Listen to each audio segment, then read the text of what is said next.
How to light for a happy depressed look. Hello everybody, my name is Marco Bagnoli, I'm a cinematographer, and today we're going to talk about a commercial. It's from Dubai Airlines. I'm going to talk about this feeling of some commercials where the lighting, everything is actually really dark, depressed and not pleasing at all, but overall the whole video feels like a nice vintage warm memory. Why is it like that? After watching the cinematography breakdown, you should be able to shoot something like this. This is the first shot we're looking at, and the first thing you probably noticed, nice frame, nice mood, but when I give you no context at all, this could be a drama scene. A scene from a movie where they probably have differences and now he's confronting her because of something important. But no, this is a scene where the father and daughter just talk about what they bring to the holiday. Why do companies like that or agencies use still this look? And the reason for it is just this vintage camera feeling. It's that nice de-hancer look, for example, where you get 10% off with the code DESTRAWHEAD, but that's not the point of the video. People connect also not with only warm colors, good vibe. They also connect these vintage old camera feelings with memories. Flights, holidays, always in our heads, memories, nice memories. And that's where we try get this memory vintage look like it's back in a few years. So how do we achieve a look like this? The first thing is, where do we put the camera? So they put the camera just outside the door. The reason why you see a lot of shots like this, so this typical door shot where you see the door and the wall on each side, a simple trick because your frame, your focus for the audience. When you have a whole frame, there are a lot of ways where someone can look. But if you limit the frame of the viewer to only this area, they are focused to look. Okay, now this is important. Also, this trick only works when the walls are dark. So don't try to put a light outside because you think, oh no, this wall is so dark, this door is so dark, so brights everything up. No, it's not important. We want to look there. Next thing is, you have to expose for the outside. So this don't has, not good when it's clipping, just on the edge on clipping. Back in the day, it was more difficult, but nowadays everyone has an FX3 or some kind of Sony camera, Panasonic camera, Canon camera, Blackmagic camera. We have our 12 to 14 stuff dynamic range. So this is not difficult anymore. So just draw on your camera, drop the exposure, and overall in a scene like this, you would get to very similar light level. Next thing, how can I make the shot now more special? Next thing is set design actually, because a shot like this, sometimes it just works. So the lighting from outside is perfect. You choose the right time of the day. Light is falling ding. So we have a very realistic feeling. But always have curtains. Closed curtains are your best friends. They're even better when they're on 20-30% opacity, so that we diffuse the light from outside a little bit, but also frames our scenario even more, because we don't only have this frame, now we have this frame. So we focused our area a lot, and now it even has a better thing that this window is doing, gives us separation, because we don't like the actors in this scenario, because we have this really wide frame, so it's very difficult to light. The only thing that would be possible is to put light somewhere here at the ceiling and try to extend the light from outside so that we get a little bit of wrap. So, but it doesn't look like they did it here for this wide shot. So it's very good that she's in front of this brighter part, because we only use the edge light back in the day because we want to create separation from a darker background. But when you place your object, your actor strategically right, don't need that edge light, because we have the silhouette from this woman, which is pretty dark, in front of a bright background. So we created more layer. Bright, dark, bright, dark, bright, dark. It's always most of the time. As you can see, the whole image, we have dark, bright, dark, bright, dark, bright. And that's what your image makes three-dimensional. Always try to work in these layers and add more layers when possible to get a nice cinematic image. Then this washed out look. There are several ways how you can do it. A little bit of haze always helps, even in daylight shots. Just ambience in the room. It's not that much, but it helps to lift the blacks a little bit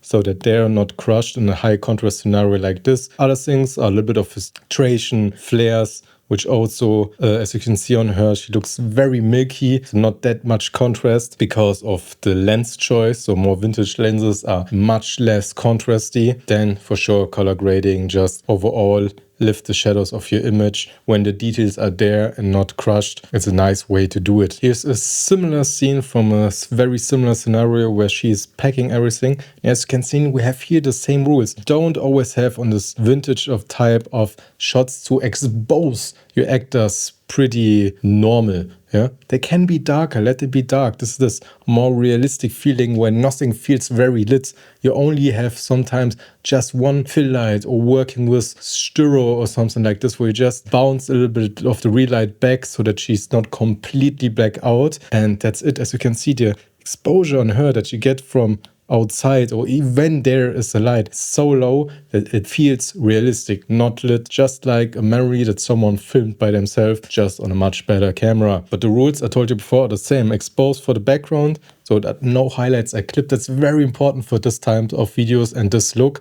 Otherwise you will have this vintage feeling, because old film cameras have a lot of dynamic range, captures a lot of detail, so we try to replicate that look. And then maybe even though they're blacked out the other side of the room to get this deep dark contrast, because sometimes the lighting is so strong that it bounces across the whole room and you don't want that. You want your dark contrast. You try to get your nice dark, bright look to get the image more three-dimensional. When you're a lazy cinematographer, you also love to work with windows, because when the time of the day is just perfect, you can place the actor pretty close to the window and you get a nice even light that wraps around him. Then it depends where the wall and background is. You neck the other side with diffusion, and now we have a really nice three-dimensional light falling. When it's dark and the lighting is not good, you would always just put curtains in front of your window, always your best friend, and then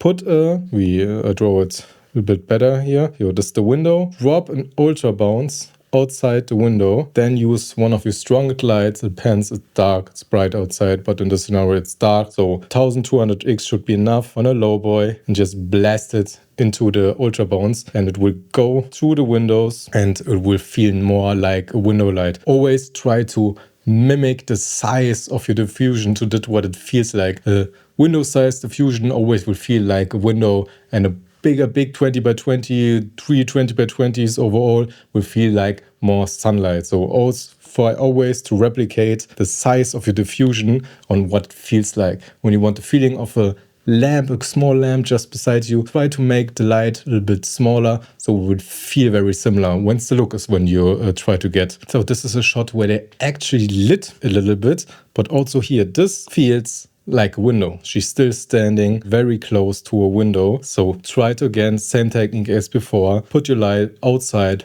bounces, and let it come in. When it's still too hard, in a close-up like this, you can work a lot better. Just put a frost frame to double diffusion very close to her. Overall, to get a more specular skin, I would prepare to use a diffusion like this. Thicker diffusion where you have a very soft roll-off, but sometimes you want it a little bit punchy. So that's the reason why you use different kind of diffusion, not always just silk or always grit cloths or frost frames. Everything has a unique purpose. This is a night shot from the same commercial, and here you can see the most basic trick, which is the same as before. We only practically work with natural light, so the scene feels realistic, but you have to hit this blue hour. Only show blue hour when you have the time and not a lot of shots. When I know, okay, I have this nice penthouse shot with skyline in the background and I need 2 shots for my commercial. Then I will tell, okay, let's go for blue hour, because you don't need a much of crew here. I can go with an FX3, 1 bulb, and I'm done. Because the only thing here is they change the bulb probably to something like an Aputure or an Astera that we can control the exposure of it.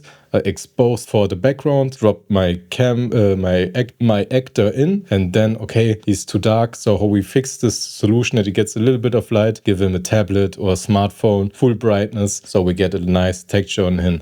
And that's it for the shot. Everything we needed was a camera, an SD card, a lens, choose the right exposure from the outside, blacked everything inside out, off, off, off. Only this warm light for the table so that we get nice color contrast. And then this iPad light for its face would still cool, so that it feels like it comes from outside. All these other cool lights, it just wraps nice around them. Sometimes most of the shots that looks the best are pretty simple. Also here, because we blacked everything out, everything is off, we limited our view again. So we don't watch this whole huge 16:9 frame. No, and we look at this small 16:9 frame just in the center of the image so that we focused more on this person. Even the window frames help us again to focus more on this one person. Thank you very much for watching this video. If you like this video, subscribe to the channel. I'm Akbar Juli and see you next time.